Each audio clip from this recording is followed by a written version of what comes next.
Mari mengenal kesehatan mental.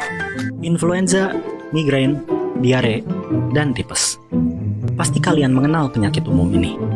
Biasanya saat kita menderita penyakit-penyakit tadi, kita akan merasakan hal yang tidak nyaman pada tubuh dan cepat-cepat mencoba untuk menghilangkan ketidaknyamanan itu.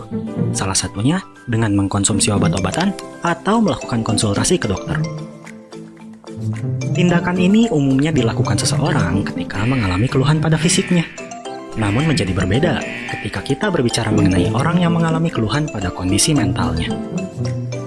Kesehatan mental di Indonesia masih sering dianggap sebagai hal yang sepele. Stigma negatif juga sering diberikan kepada orang-orang yang pergi melakukan konsultasi kepada profesional dalam bidang kesehatan mental. Dengan adanya stigma ini, orang menjadi berpikir dua kali untuk memeriksa kondisi mentalnya. Belum lagi, gak sedikit orang-orang yang meluncurkan komentar negatif kepada orang yang mengalami keluhan mental. Mereka sering dinilai sebagai orang-orang yang lemah dan baperan. Bahkan, ada juga yang bilang kalau mereka ini kurang iman.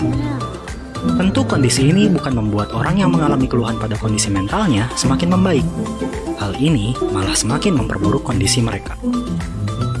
Sudah pasti, dengan penderita gangguan mental yang tidak mau melakukan pemeriksaan karena menghindari stigma dari lingkungan, dan juga lingkungan yang tidak memberikan dukungan serta menganggap remeh terhadap keluhan mental, membuat angka penderita gangguan mental semakin meningkat setiap tahunnya. Pada tahun 2021 sendiri, Kementerian Kesehatan Indonesia mengatakan kalau ada peningkatan sebanyak 6,5% pada kasus depresi. Dan ini hanya dari depresi saja, belum termasuk gangguan mental yang lainnya. Informasi selanjutnya pasti akan membuat kalian lebih terkejut lagi. Gangguan-gangguan mental ini juga ternyata sudah muncul pada anak-anak dengan usia di bawah 20 tahun.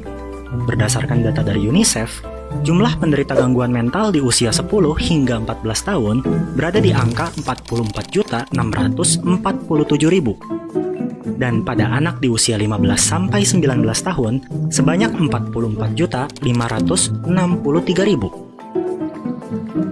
Dengan budaya pemberian stigma dan menganggap remeh gangguan mental, tentunya semakin membuat anak kesulitan untuk mendapatkan penanganan dan pengobatan. Kondisi ini tentunya dapat memperburuk kondisi mental anak. Dan lebih parahnya, anak bisa saja memunculkan keinginan untuk mengakhiri hidupnya. Kabar buruknya, hal ini sudah terjadi. Berdasarkan data lain dari UNICEF, ternyata kematian yang dikarenakan bunuh diri pada anak usia 15 sampai 19 tahun berada di posisi keempat di tahun 2019 kemarin. Bahkan, angka kematian anak yang disebabkan HIV digabungkan dengan angka kematian anak karena tenggelam masih belum bisa menyaingi jumlah angka kematian anak yang disebabkan oleh bunuh diri. Lalu, apa yang bisa kita lakukan untuk berkontribusi dalam menekan jumlah peningkatan angka penderita gangguan mental atau bahkan angka bunuh diri? Salah satu upaya yang paling sederhana yang bisa kita lakukan adalah dengan menambah wawasan mengenai gangguan mental. Karena pada dasarnya, banyak orang yang memberikan stigma negatif pada penderita gangguan mental adalah orang-orang yang tidak memahami secara baik mengenai gangguan mental itu sendiri. Oleh karena itu, di sini kami mencoba untuk memberikan informasi-informasi yang berkaitan dengan kesehatan mental.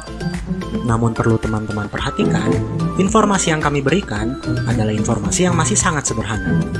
Di sini, kami mencoba untuk menumbuhkan rasa keingintahuan teman-teman, agar teman-teman semua tertarik untuk mencari tahu lebih dalam lagi.